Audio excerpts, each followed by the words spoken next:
దేవుడి మీద ఆధారపడాలి. మన జీవితాల్లో కూడా ఒక్కొక్కసారి ఏమీ చేయలేని పరిస్థితి. మనం అనుకుంటాం ఇలాగా, ఏం చేయలేకపోతున్నానని, నేను ఏం చేయాలో నాకు వీలు కావటం లేదు, ఏం చేయాలో నాకు పాలు పోవడం లేదు, బలహీనుడైపోయాను ఈ పరిస్థితుల్లో. అవును, ఆ సమయంలో దేవుడు మీ జీవితంలో పనిచేయడానికి ఇష్టపడుతున్నాడు. దేన్ని చూసి భయపడ్డావో, దేన్ని చూసి కలవరపడ్డావో, దేన్ని చూసి దిగులు చెందావో దేవుడు అంటున్నాడు. ఇప్పుడు చూడండి, మోషే వాళ్ళతో ఏమంటున్నాడంటే, మీరు ఊరికే నిలిచి యెహోవా అనుగ్రహించు రక్షణను ఊరికే నిలుచుండు చూడుడి.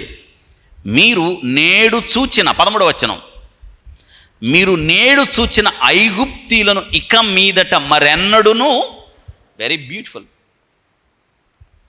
నేటి దినాన మీరు చూచుచున్న ఐగుప్తీయులను మరెన్నడు మీరు, ఈ విషయాన్ని మీరు గుర్తుపెట్టుకోవాలా.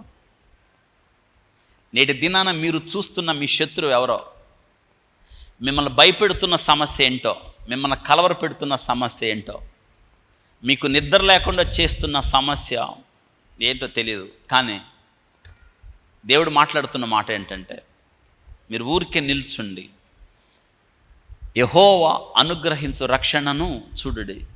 నేటి దినాన మీరు చూచుచున్న ఐగుప్తీయులను మరెన్నడు చూడరు. మీ సమస్యకి ఎన్నడూ మీరు చూడరు.